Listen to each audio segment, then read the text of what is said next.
नंदिता कुडेशा और आप देख रहे हैं हमारा खास कार्यक्रम कैंपस कॉलिंग। 12वीं के नतीजे आ चुके हैं और अब बच्चों के सामने चुनौती है आगे का रास्ता चुनने की, वो स्ट्रीम चुनने की जिसके बूते वो अपने करियर की नींव रखने वाले हैं। आजकल कई कोर्सेज हैं जो लोगों को लुभा रहे हैं। कैंपस कॉलिंग में हम आपको हर हफ्ते एक कोर्स के बारे में विस्तार से जानकारी देंगे। कोर्सेज की भरमार होने के बावजूद कई ट्रेडिशनल या पारंपरिक फील्ड्स आज भी माँ बाप ही नहीं बल्कि बच्चों की भी पहली पसंद है। आज हम बात करेंगे इंजीनियरिंग की। देखते हैं क्यों इंजीनियरिंग होती है लोगों की पसंद और कैसे आप बन सकते हैं टॉप क्लास इंजीनियर।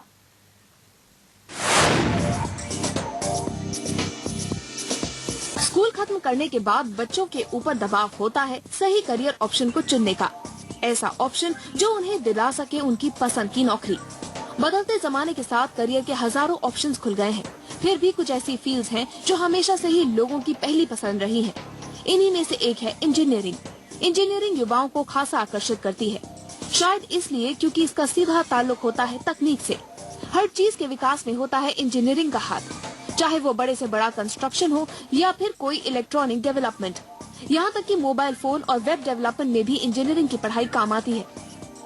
देखिए, मार्केट्स की जॉब का ट्रेंड भी अभी पिछले 1-2 साल में काफी चेंज हुआ है। जैसे पहले जो जॉब्स हुआ करती थी वो हार्डकोर कंपनी या बड़ी कंपनीज जैसे टाटा कंसल्टेंसी हो गया, इन्फोसिस हो गया, लेकिन अब क्योंकि ऐसी सर्विसेज बहुत मूव कर रही हैं, टेक्नोलॉजी इतनी फास्ट मूव कर रही है, तो जॉब्स छोटी छोटी स्टार्टअप कंपनीज भी खुल गई हैं जिसमें भी जॉब लगती है आपकी। 12वीं के बाद इंजीनियरिंग की फील्ड चुनने के लिए जरूरी है आपको साइंस और मैथ्स में अच्छी समझ हो। रेगुलर कोर्स के अलावा इसी फील्ड में कुछ नया करने की तलाश में अब आप इंजीनियरिंग की कई नई स्ट्रीम्स में भी अपना करियर बना सकते हैं। सिविल, कंप्यूटर, इलेक्ट्रिकल, इलेक्ट्रॉनिक जैसी पारंपरिक फील्ड के अलावा आप space technology, food technology, aerospace engineering, nuclear physics, nano technology, telecom technology जैसी नई फील्ड्स आपके लिए खुल गई हैं। ये वो करियर है जिसकी डिमांड आने वाले समय में निश्चित तौर पर बढ़ेगी। इस साल दिल्ली यूनिवर्सिटी में 4 साल का ग्रेजुएट प्रोग्राम लागू कर दिया गया है। DU में 6 कोर्स शुरू किए गए हैं और अगर आप दाखिला लेते हैं तो आपको BTech की डिग्री दी जाएगी। BTech के इस साल से जो है 6 कोर्सेज हैं नए शुरू किए गए, जो कि पहले 3 साल के प्रोग्राम थे, अब उनको 4 साल के हो गए, तो उनको BTech की डिग्री दी जाएगी, जिसमें है computer science, food technology, instrumentation, polymer science, electronics और साइकोलॉजिकल साइंस। तो ये 4 साल के प्रोग्राम हैं और सभी में जो है बेसिक कोर्सेज हैं, फाउंडेशन कोर्सेज हैं, अप्लाइड कोर्सेज हैं और एक माइनर सब्जेक्ट भी होगा। इंजीनियरिंग की पढ़ाई कर आपको वो सब कुछ मिलेगा जिसे पाने की आप इच्छा रखते हैं। अच्छी हैसियत, बढ़िया वेतन और काम में संतुष्टि। लेकिन अच्छा इंजीनियर बनने के लिए आपको थोड़ी मेहनत तो जरूर करनी होगी। इंजीनियरिंग की पढ़ाई के लिए भारत में इंडियन इंस्टीट्यूट ऑफ टेक्नोलॉजी यानी IIT को सबसे बेहतर माना जाता है। इसके लिए एक जॉइंट एंट्रेंस एग्जाम होता है। इसके अलावा AIEEE यानी all India engineering entrance exam के जरिए भी आप कई कॉलेजों में दाखिला पा सकते हैं। इसे पास करने के लिए आपको काफी मेहनत करनी होगी। बदलते वक्त के साथ इंजीनियर्स की डिमांड हर इंडस्ट्री में बढ़ी है और अब आप इस फील्ड में कुछ नया भी ट्राई कर सकते हैं। तो अगर आपको मशीनों के साथ काम करना पसंद है, आप समझते हैं आपके मैथमेटिकल, एनालिटिकल और लॉजिकल स्किल्स अच्छे हैं, तो ये फील्ड आपके लिए है। लेकिन इस करियर में भी आपको अपने लक्ष्य को पाने के लिए कड़ी मेहनत करनी पड़ेगी। साक्षी खन्ना, दिल्ली, IBN 7। तो आप कैसे बन सकते हैं एक अच्छे इंजीनियर, क्या आप में वो गुण है, कहां से पढ़ाई करें, ये तमाम सवाल के जवाब देने के लिए हमारे साथ स्टूडियो में मौजूद हैं डॉक्टर RM मेहरा जी, जो कि डीन रिसर्च है school of engineering and technology Sharda university के, और साथ ही प्रोफेसर रविंद्र ओझा भी हमारे साथ हैं जो कि डायरेक्टर है school of engineering and technology ITM university Gurgaon से। डॉक्टर मेहरा, सबसे पहले मैं आपसे जानना चाहूंगी, जैसा कि हमने अपनी रिपोर्ट में भी दिखाया कि अब बहुत सारे ऑप्शन है, फिर भी इंजीनियरिंग जो है वो अभी भी पहली पसंद है। पेरेंट्स तो कहते ही हैं, साथ ही बच्चों भी, बहुत से बच्चे ऐसे हैं जो अभी भी एस्पायर करते हैं इंजीनियर बनने के। क्या वजह आपको लगती है, क्या USP इंजीनियरिंग का है जो अभी तक वो एक फर्स्ट चॉइस मानी जाती है? इंजीनियरिंग फर्स्ट चॉइस कल भी थी, आज भी है, कल भी रहेगी। उसका एक कारण ये है कि जो मैथमेटिक्स, साइंस, कंप्यूटर्स हम पढ़ते हैं, इंजीनियरिंग इन सब डिसिप्लिन्स को समझते हुए, समझाते हुए हमको सोसाइटी अपनी जो नीड है उसको पूरा करने की तरफ ले जाती है। और एक इंजीनियर उन साइंस के जो नियम हैं, जो साइंस की रिसर्च है उसको आम आदमी तक पहुंचाता है, उसको आम आदमी तक पहुंचा देता है। इसलिए इंजीनियर्स की जरूरत कल भी थी, आज भी है और कल भी रहेगी। जी, और टेक्नोलॉजी जैसे जैसे डेवलप हो रही है, इंजीनियरिंग उतना ही ज्यादा काम आता जा रहा है। प्रोफेसर ओझा, आपसे भी मैं जानना चाहूंगी, हम टेक्नोलॉजी की बात करते हैं, हम आजकल के युवाओं की बात करते हैं। बहुत से युवा आजकल टेक फ्रीक होते हैं, टेक्नोलॉजी में खासा इंटरेस्ट उनमें होता है। क्या आपको लगता है ये एक वजह है कि इंजीनियरिंग की तरफ खिंचते हैं लोग? देखिए, आज के बच्चे जो हैं इंस्ट्रूमेंट्स के बड़े प्रेमी हैं। उनको मोबाइल फोन, उनको कार्स, उनको इस तरह मोटरसाइकिल्स, इन सब चीज़ों की में बहुत रुचि होती है।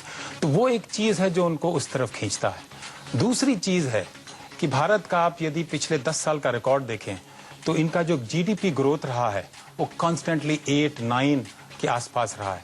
वहाँ पोटेंशियल ज़्यादा है, वहाँ रिक्वायरमेंट ज़्यादा है और वहाँ पर हेंस एम्प्लॉयबिलिटी जो बोलते हैं इंग्लिश में, वो बहुत ज़्यादा है। इसीलिए लोग वहाँ पर अट्रैक्ट होते हैं। बिल्कुल। डॉक्टर मेहरा, मैं आपसे भी जानना चाहूंगी कि अगर कोई इंजीनियरिंग की फील्ड चुनना चाहे तो क्या उनके प्लस पॉइंट्स होने चाहिए 12th पास करने के बाद? अगर कोई ये सोच रहा हो कि उनको इंजीनियरिंग करनी है, कौन से सब्जेक्ट्स में अच्छे मार्क्स आने चाहिए, क्या क्या प्लस पॉइंट्स उस बंदे के कैरेक्टर में होने चाहिए कि वो अच्छा इंजीनियर बन सके, पढ़ाई को फॉलो कर सके? हाँ, ये बात जाननी बहुत ज़रूरी है। बहुत सारी इंजीनियरिंग के जितने भी disciplines, colleges, IITs, private universities, अपना एक इनका क्राइटेरिया है। लेकिन हर क्राइटेरिया को अगर ध्यान से देखते हैं तो ज़रूरत है फिज़िक्स, केमिस्ट्री और मैथमेटिक्स में अपने को ट्रेन करना। जो बच्चे फिज़िक्स, मैथमेटिक्स और कंप्यूटर्स इसमें अच्छे हैं, वो अच्छे इंजीनियर बन सकते हैं।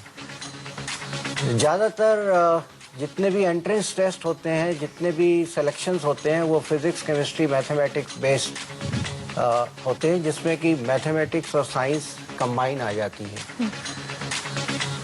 और जैसा मैंने पहले कहा कि बेसिक साइंसेस वो बेस रहती हैं साइंस की, रिसर्च की, आगे बढ़ने की।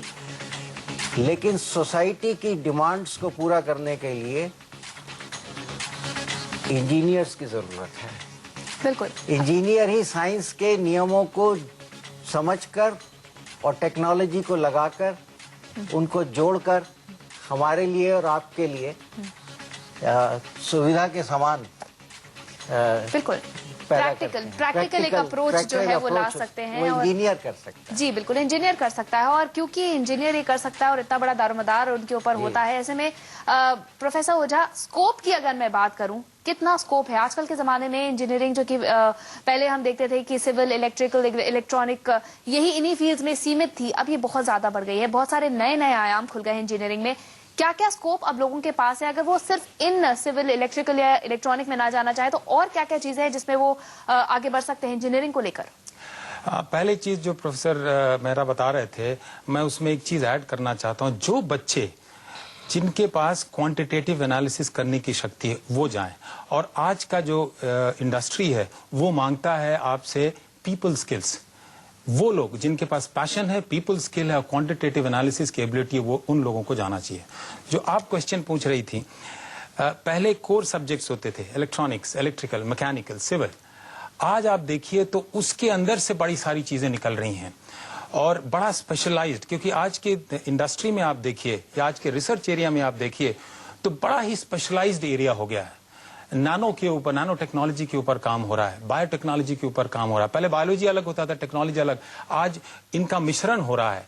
दिस सच मैरिजेस जो हो रहे हैं वो आपको एक नया एरिया दिखा रहे हैं। और आज की इंडस्ट्री में प्योर कुछ नहीं रहा, जहां पर 4-5 सब्जेक्ट्स टुगेदर रिजल्ट देते हैं, उस तरह की डिमांड आ गई है।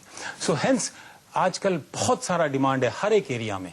और सिविल में 5-6 एरियाज हो गए हैं, स्ट्रक्चरल का आ गया, वाटर रिसोर्सेज का आ गया, मैकेनिकल में थर्मल के लोग अलग जा रहे हैं, ऑटोमोबाइल में अलग जा रहे हैं। सो इतना स्कोप हो गया है, इसीलिए उनका डिमांड बढ़ता जा रहा है और बहुत स्कोप है, बहुत अच्छा फ्यूचर है इंजीनियर्स का। बिल्कुल। तो अपने दर्शकों को लगातार हम बता रहे हैं, आज इंजीनियरिंग के बारे में अपने दर्शकों को हम फिर बता दें। कैंपस कॉलिंग ये जो कार्यक्रम हम लेके आए हैं, हर हफ्ते हम आपको एक नए कोर्स के बारे में बताएंगे। आज इंजीनियरिंग के बारे में हम बात कर रहे हैं और आपको हम अपने दो गेस्ट जो कि स्पेशल गेस्ट हैं उनके जरिए बताने की कोशिश कर रहे हैं कि इंजीनियरिंग आपको क्यों चुनना चाहिए, क्या क्या फायदे इससे आपको मिलते हैं। डॉक्टर मेहरा, आपसे मैं ये जानना चाहूंगी कि अगर कोई इंजीनियरिंग की तैयारी कर रहा है, इंजीनियरिंग में करियर बनाने की, तो जो एग्जाम होते हैं, एंट्रेंस एग्जाम बोला जाता है कि बहुत ज्यादा टफ होते हैं। जॉइंट एंट्रेंस टेस्ट की बात कर ले, AIEEE की बात कर ले, या किसी भी और प्राइवेट कॉलेज में भी एंट्रेंस करने के लिए एक पैमाना होता है जिसपे परखा जाता है कौन बच्चे जो है उन्हें यूनिवर्सिटीज में लिया जाएगा। ऐसे में जब कोई टेस्ट की तैयारी कर रहा हो तो खास तौर पे उन्हें किन चीजों पे ध्यान देना चाहिए? देखिए, जैसे मैंने पहले भी बताया कि जो जितने भी ये टेस्ट, इंजीनियरिंग के टेस्ट हैं, चाहे वो IIT का JEE एग्ज़ाम हो या प्राइवेट यूनिवर्सिटीज़ में एंट्रेंस टेस्ट हो, उसमें फिज़िक्स, मैथमेटिक्स, इन पे बहुत जोर दिया जाता है। तो स्टूडेंट को अपने जो 12वीं में उसने जो फिज़िक्स पढ़ी है, मैथमेटिक्स पढ़ा है, उसके ऊपर बहुत ध्यान देना चाहिए, क्योंकि जितने भी एंट्रेंस टेस्ट हैं वो सॉल्यूशंस हैं, न्यूमेरिकल्स हैं, सॉल्यूशंस हैं, थॉट है। अगर उसकी ट्रेनिंग उसने की है, एनालिटिकल अपनी रीजनिंग उसने की है, तब वो इन एग्ज़ाम्स को पास कर सकता है। अगर मुझे कहने का मौका मिले तो IIT का जो JEE एग्ज़ाम है उसके बहुत सारे कोचिंग सेंटर हैं हिंदुस्तान में। कोटा में बहुत सारे सेंटर्स हैं इस किस्म के एग्ज़ाम्स के ट्रेनिंग के लिए।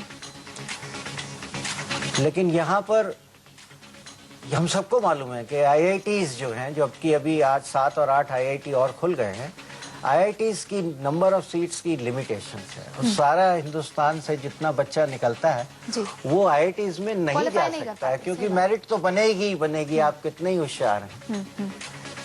इसलिए प्राइवेट यूनिवर्सिटीज का योगदान इंजीनियर बनाने में आज के समय में बहुत ही उपयोगी है इस नेशन बिल्डिंग में। बिल्कुल। अब आप ये बात आपने उठाई है तो मैं इसी कड़ी में आपसे ये भी जानना चाहूंगी कि आपने जैसे IIT की बात करी, एक स्कूल ऑफ थॉट ये है कि जो यूनिवर्सिटीज होती है, जो गवर्नमेंट यूनिवर्सिटीज होती हैं, कहीं ना कहीं वो बहुत ज्यादा सक्षम होती है। प्राइवेट यूनिवर्सिटीज पे लोग ट्रेडिशनल कोर्सेज को लेके कम भरोसा करते हैं।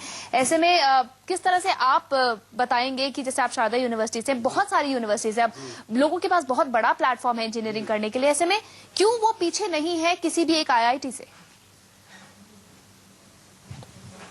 देखिए, प्राइवेट कंसर्न, वो यूनिवर्सिटी हो, प्राइवेट बैंक हो, कोई भी चीज प्राइवेट,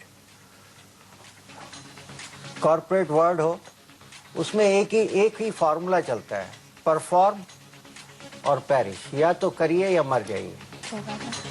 प्राइवेट यूनिवर्सिटीज जिन्होंने परफॉर्म किया है, जो परफॉर्म करने में सक्षम है,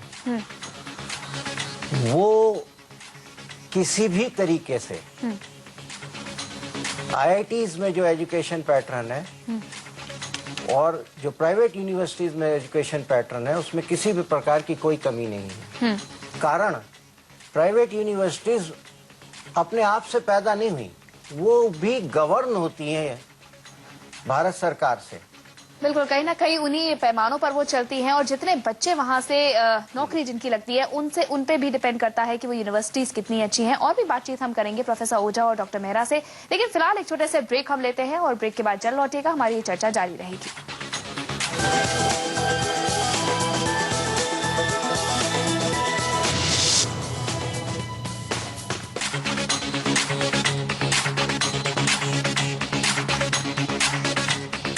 आप देख रहे हैं कैंपस कॉलिंग और आज हम बात कर रहे हैं इंजीनियरिंग की। हम आपको बता रहे हैं कि कैसे आप एक अच्छे इंजीनियर बन सकते हैं, क्या खूबी आप में होनी चाहिए, कौन सी पढ़ाई आपको करनी चाहिए, कौन से इंस्टीट्यूट को आपको चुनना चाहिए इंजीनियरिंग करने के लिए। तमाम बातें हम आज आपसे कर रहे हैं इस खास कार्यक्रम में। और इस वक्त स्टूडियो में हमारे साथ खास मेहमान मौजूद हैं, डॉक्टर RM मेहरा जो कि डीन रिसर्च हैं school of engineering and technology Sharda university के, और साथ ही प्रोफेसर रविंद्र ओझा जो कि डायरेक्टर हैं school of engineering and technology ITN university Gurgaon के। प्रोफेसर ओझा, मैं आपसे जानना चाहूंगी, हम अभी बात कर रहे थे ब्रेक से पहले प्राइवेट यूनिवर्सिटी और गवर्नमेंट यूनिवर्सिटी के बीच में डिफरेंस की हम बात कर रहे थे। कैंपस प्लेसमेंट जो है वो कहीं ना कहीं डिटरमाइन करता है कि यूनिवर्सिटी कितनी अच्छी है, बच्चे कितना अच्छा पढ़ रहे हैं। क्या आप इस बात से इत्तेफाक रखते हैं? हम आपके इस बात से बिल्कुल आई एग्री कि प्लेसमेंट सबसे इम्पोर्टेंट क्राइटेरिया होता है। जब स्टूडेंट देखता है तो वो पहली चीज पूछता है कि इस कॉलेज के या इस यूनिवर्सिटी के का प्लेसमेंट किस तरह का है।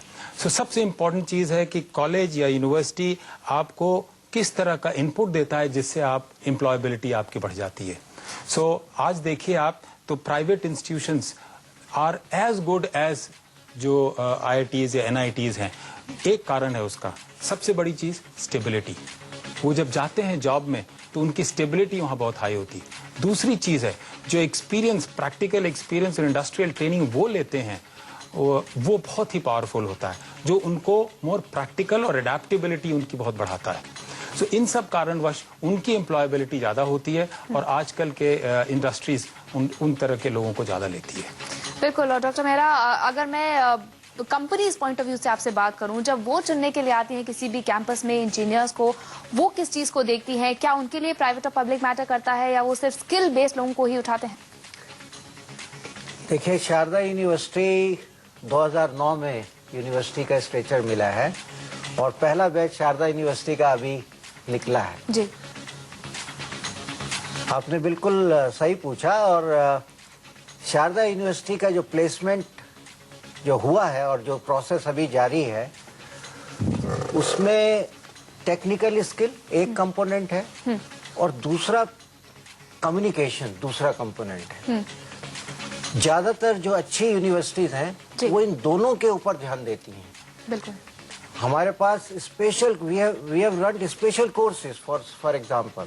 जी, पूरे सेमेस्टर्स में हमने वो कोर्सेज दिए जिसमें कि उनकी कम्युनिकेशन स्किल, प्रेजेंटेशन स्किल, लोगों की ग्रूमिंग भी साथ साथ होती है, साथ ही कंपनी में खुद को कैसे प्रेजेंट करना है, ये तमाम चीजें एक ओवरऑल कोर्स के तहत जो है आपको प्रस्तुत की जाती हैं। बहुत बहुत शुक्रिया डॉक्टर मेहरा, प्रोफेसर ओझा हमारे साथ जुड़ने के लिए। हमारी भी यहाँ पर लिमिटेशन है, कार्यक्रम को हमें यही अंत करना होगा, लेकिन अपने दर्शकों को हम बता दें कि अगर आप में भी एनालिटिकल स्किल्स हैं, अगर आप अच्छे हैं साइंस में, तो इंजीनियरिंग आपके लिए है और साथ ही आपको एक माफ कीजिएगा एक अच्छी नौकरी भी दिला सकती है इंजीनियरिंग।